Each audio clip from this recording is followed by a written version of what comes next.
17 सितंबर 2016 सुबह का समय। कश्मीर के उरी आर्मी कैंप में सब कुछ सामान्य लग रहा था। जवान अपने दिन की शुरुआत ही कर रहे थे, तभी अचानक गोलियों की आवाज़ गूंज उठी।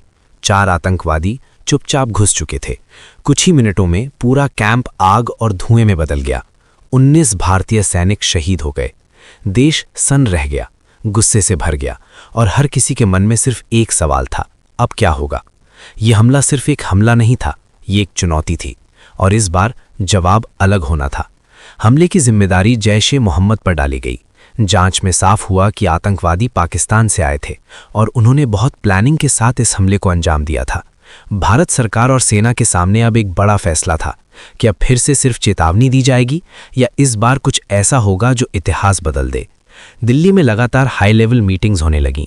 प्रधानमंत्री नरेंद्र मोदी, सेना प्रमुख दलबीर सिंह सुहाग और राष्ट्रीय सुरक्षा सलाहकार अजीत डोभाल सभी एक ही टेबल पर थे।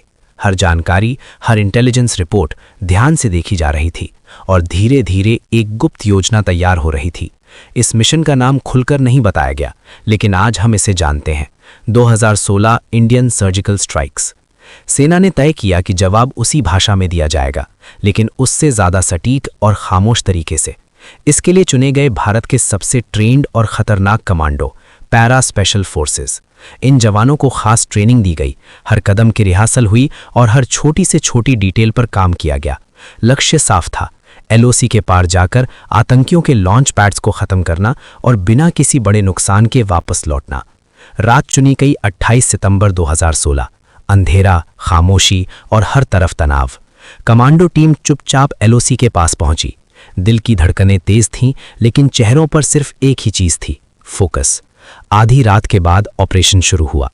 कमांडो टीम ने एलओसी पार की, बिना किसी आवाज के।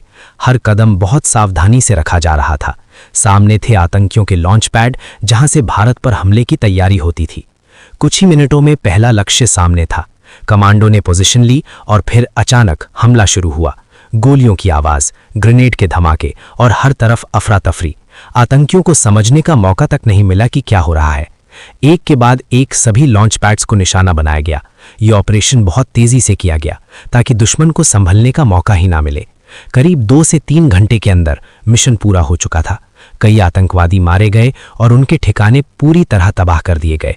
सबसे बड़ी बात, भारतीय कमांडो सुरक्षित वापस लौटा है। सुबह होते होते ये खबर धीरे धीरे बाहर आने लगी, लेकिन आधिकारिक घोषणा शाम को हुई।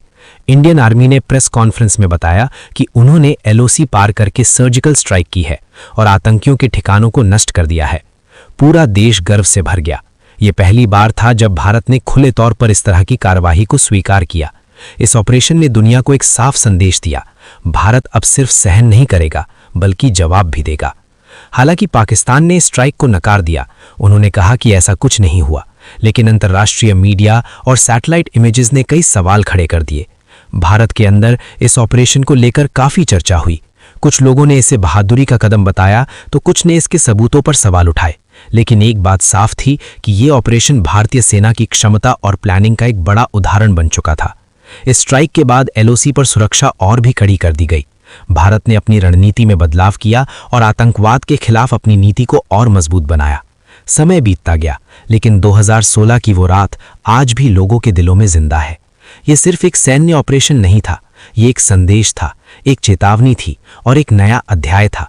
एक ऐसा अध्याय जहां भारत ने दिखाया कि अगर कोई उसकी शांति को चुनौती देगा तो जवाब जरूर मिलेगा। और शायद यही वजह है कि जब भी उरी का नाम लिया जाता है तो सिर्फ दर्द ही नहीं बल्कि गर्व भी महसूस होता है, क्योंकि उस रात अंधेरे में छिपे कुछ साये हमेशा के लिए खत्म कर दिए गए थे और इतिहास ने चुपचाप लिख लिया। ये था वो पल जब जवाब सिर्फ शब्दों में नहीं बल्कि एक्शन में दिया गया।